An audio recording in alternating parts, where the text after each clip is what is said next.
What's going on, everybody? It's Davey from the 80s, and you are now entering the Cinema Chop Shop. So park your ass right there. And while you're there, don't forget to hit the like, the share, and the subscribe button. Also, if you check the link below, you'll see a Patreon account. You click it, you can become a member. All you got to do is try to recommend movies and music and trailers for me to react to. Now, with that being said, we are here today with the review for Fear Street Part 1, 1994.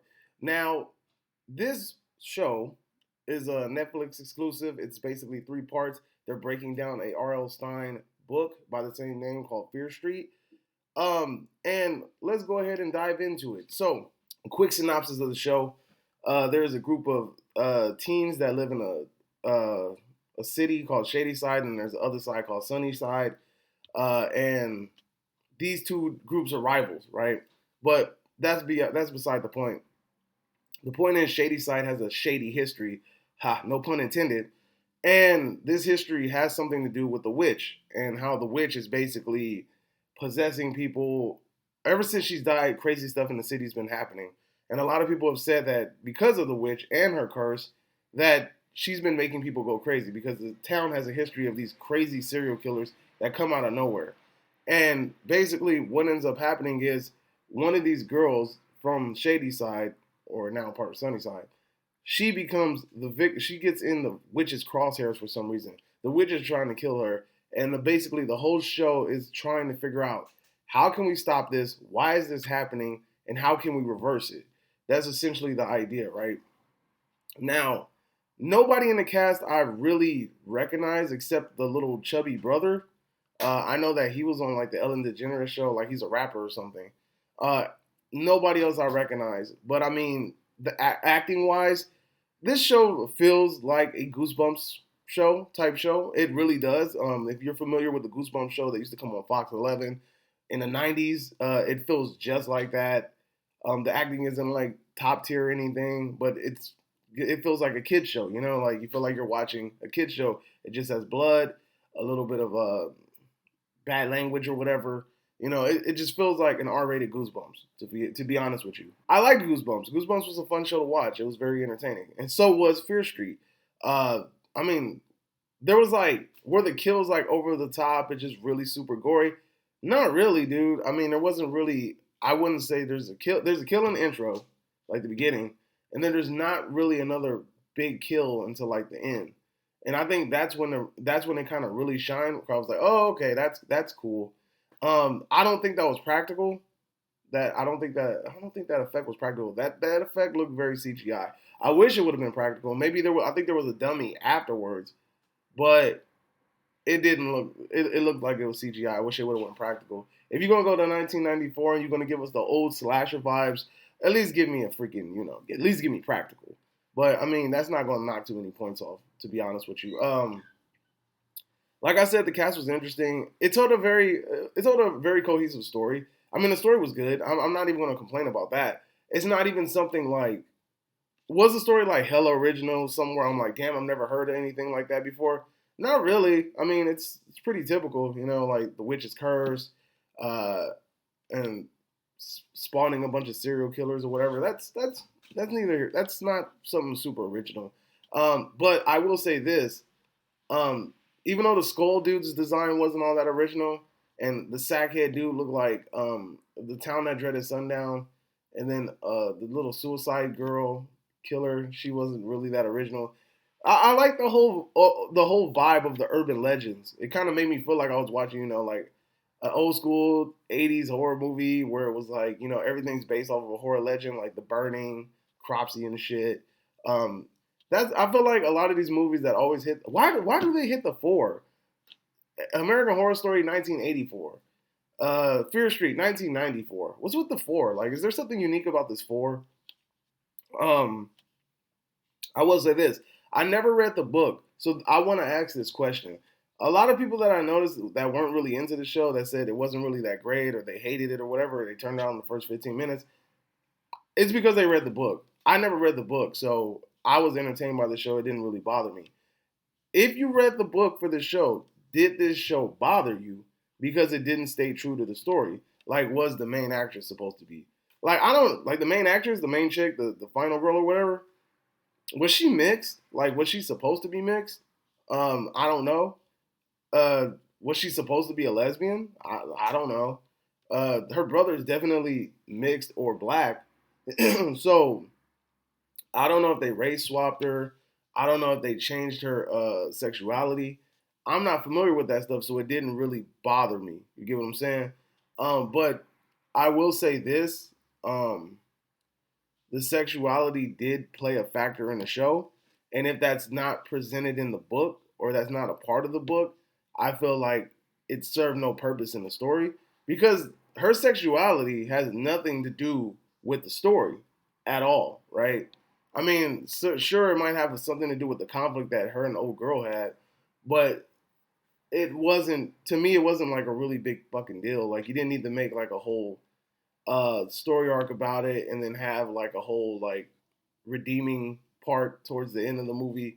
You didn't really have to do all that. It wasn't really that necessary. You could have just been like, yo, my mom didn't like her. And then at the end of the thing, just be like, yo, I like her type shit. But like, it wasn't overt. It wasn't in your face. It wasn't very forcey. So it didn't really bother me. Like, it didn't seem like if you've seen The Craft, it wasn't like The Craft. It's very subtle. But again, if that's not a part of the story, then I understand why you have a problem with it. Hell, I have a problem with it if it's not a part of the story. I mean, the main actress race swapping. I mean, it's not that big a deal.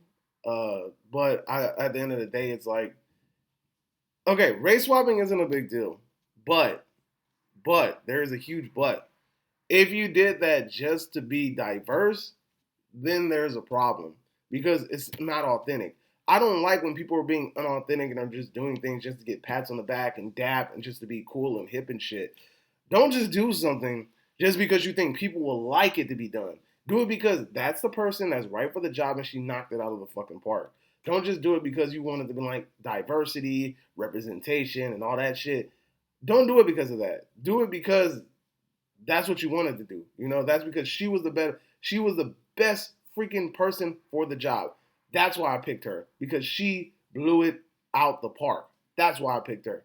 Now, as far as the her sexuality thing, again, if this story does not have that in it, then I don't understand why you put that in there because now you're just pandering again. You're just pandering. You're just trying to appease people. You're just doing shit to be cool. It's not that serious, dude. Like, I don't like how companies are basically using these things in order to become hip, in order to be cool, in order to be like hip with the times and shit. It's like, dude, you don't need to do that. You can honestly make an original movie, original character, an original screenplay, and you can just do it like that. I think that's more respectful and that's more of a way to pay tribute to somebody than to forcefully change something just to seem like you're cool with the times and shit. That's dumb. Like, I don't like that. Like I said, I don't like that. But again, overall, it doesn't really face the story like that for me because I'm not familiar with the book. Again, I said again, I am not familiar with the book. I don't know if her sexuality was a part of the book. I don't know if her race was a part of the book. I'm watching this as a brand new like observer. I have no clue what the hell the source material looks like. So again, school me on the source material in the comment section below. I am very open to that. So overall, like I said, I enjoyed the show. The conclusion was pretty cool. We already know it's going to be 3 parts, so you know it's going to end on a cliffhanger. So I mean, we already knew what was coming. But like I said, the show was good. I mean, it's kind of predictable. It's nothing over the top. It's nothing that's gonna make you feel like, oh my god, that was so tight. I didn't see that coming. Like, if you watch horror movies enough, you're gonna know where they're going with it. You're gonna know how they're gonna try. Like, the conclusion that they draw in order to reverse it, it's not that over the top. Shit that we've heard before. I swear I've seen that done in at least 10 fucking movies. I mean, the idea of the witch cursing the town, that's been done before. Being chased by serial killers, that's been done before. The design for their serial killers, that's been done before. So I mean, it's nothing super original. It's just something that's fun to watch. So here on the Cinema Chop Shop, we grade things in 3 ways. Count in 3 ways. You either get bodied and sent to the bowels of hell, you get spared. I'll tell you how great this show is, and the last one is you get a big fat meh, which means your Mas o menos, so, mid grade, mid jumper, all that good stuff. You know what, dude? I'm gonna go ahead and I'm going to spare this show because it's a 3-part episode. So spare.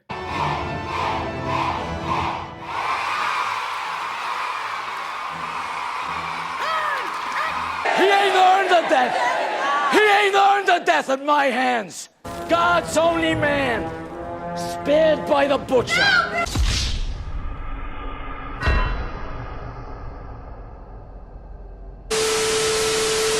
This is a 3-part episode. I feel like I need to see more. This entertained me greatly. Like, it didn't feel like it was almost 2 hours. It flowed really nicely. Again, I'm not if they changed anything from the book, I'm not a fan of that. I'm not aware of it, but I'm not a fan of it.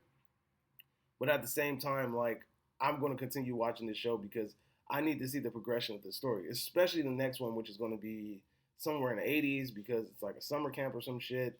They're revisiting a story that was told within the first chapter or whatever. So I'm really interested to see this. Hopefully it goes somewhere. Hopefully by the end of this, I feel like this is an extraordinary show, because if this doesn't blow me, if the next part doesn't blow me away, I'm not gonna dig it. Like, I'm the grade is starting to progressively like drop, because at this point, first episode I was entertained, so I'm giving you a pass. But if it's just all entertainment purposes, that grade is gonna start going down. So I hope they start knocking it out of the park from here on out. Let me know if you agree. Let me know if you disagree. Whatever the case may be, drop it in the comment section down below. You are now exiting the Cinema Chop Shop. I hope you guys are having a fantastic day, and happy 4th of July. Adios.